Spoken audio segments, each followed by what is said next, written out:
ইতালিতে যারা যারা নতুন তাদের জন্য কিছু কথা আজকে এই ভিডিওতে বলবো। তো আপনারা যারা যারা নতুন আসছেন, আপনাদের যাদের যাদের ডকুমেন্ট নাই, তারা কিছু ভাষা শিখে রাখতে পারেন। এই ভাষাগুলো যদি আপনি জানেন, তাহলে আপনি যে কোনো আলিমেন্টারি বা যে কোনো বাংকার এইসব দোকানে কাজ করতে পারবেন। তাহলে ইটালিতে এসে আপনার বসে থাকতে হবে না। কারণ ইটালিতে আসলেও আপনার কাজ মিলে গেলেও হয়তো বাসার জন্য আপনার অনেক প্রবলেম হতে পারে।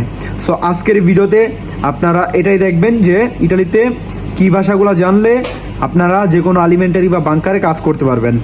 সো গাইস, সবসময়ের মতো আছি আমি মারুফ, আপনারা দেখতেছেন মারুফ ভাই ব্লগস ইউটিউব চ্যানেল। যারা যারা ইটালিতে আসছেন তাদের সবারই টার্গেট সফল হওয়া। সো সফল হতে হলে কাজ করতে হবে, ধৈর্য ধরতে হবে। সো ছোট থেকে মানুষ বড় হয়। সো আপনারা যদি কোনো আলিমেন্টারি দোকানে কাজ করেন, বাংলা দোকানে, আপনাকে হয়তো বেতন কম দিবে, কিন্তু আপনি যদি হালকা পাতলা টুকটাক ভাষা পারেন তাহলে আপনার মর্যাদাটা বাড়বে, তারা আপনাকে ভ্যালু বেশি দিবে। কারণ ভাষা যদি না পারেন কেউ আপনাকে ভ্যালু দিবে না, সেটা বাঙালি হোক বা ইটালিয়ান। সো আপনাদের কি ভাষাগুলো জানা দরকার। তো আজকে টুকটাক জিনিসের নাম জানবো এবং ভাষাটা শিখবো আমরা। সো আপনারা আমার সাথে রিপিট করবেন। বুস্তা বুস্তা বুস্তা মানে হচ্ছে প্লাস্টিকের যেই ব্যাগগুলো আছে, এগুলো ইতালিয়ানরা নর্মালি বুস্তা বলে। তো এখানে আপনি একটা ফ্রাজে মানে একটা ওয়ার্ড ইউজ করতে পারেন, এভাবে একটা শব্দ বা একটা লাইন ইউজ করতে পারেন। তি serve una busta ও hai bisogno di una busta। এর মানে হচ্ছে আপনার কি একটা বুস্তা মানে একটা ব্যাগ লাগবে। মানে এই যে আমার পিছনে যে ব্যাগগুলো দেখতেছেন, ধরেন আপনি একটা আলিমেন্টারি দোকানে কাজ করতেছেন, এই ব্যাগগুলো দিয়ে বলতে পারেন যে একটা ব্যাগ লাগবে কিনা। যদি বলে সি গ্রাচ্ছে, তাহলে আপনি একটা ব্যাগ দিতে পারেন, মানে হ্যাঁ ধন্যবাদ, আমার লাগবে ব্যাগ। ঠিক আছে। তারপরে vuoi pagare con i contanti o con la carta? Vuoi pagare con i contanti o con la carta? এর মানে হচ্ছে যে আপনি কি কার্ড দিয়ে পে করবেন, মানে টাকা দিবেন, নাকি হাতে নগদ টাকা দিবেন। যদি বলে যে কন্তান্তি মানে হচ্ছে হাতে যে টাকাটা নগদ দিবে আপনাকে সেটা।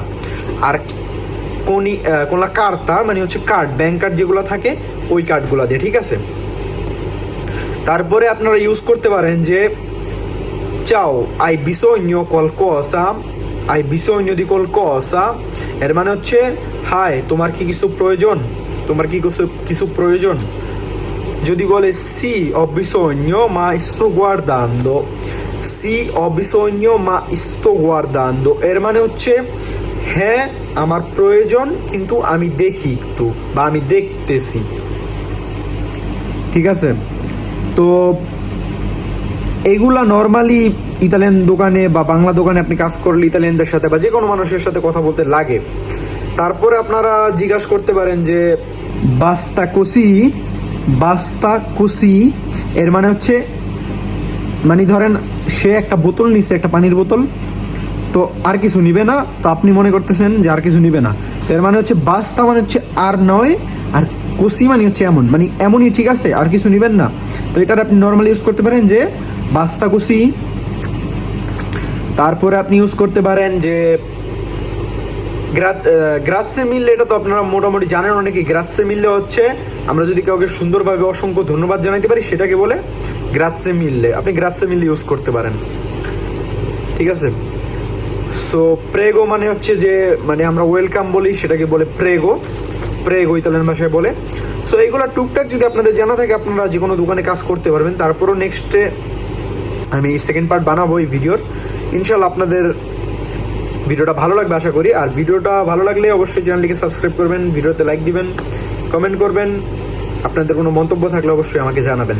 সো সবাই ভালো থাকবেন, সুস্থ থাকবেন, অলওয়েজ মারুফ ভাই ব্লগসের সাথে থাকবেন। আসসালামু আলাইকুম গাইস, আল্লাহ হাফেজ, টেক কেয়ার।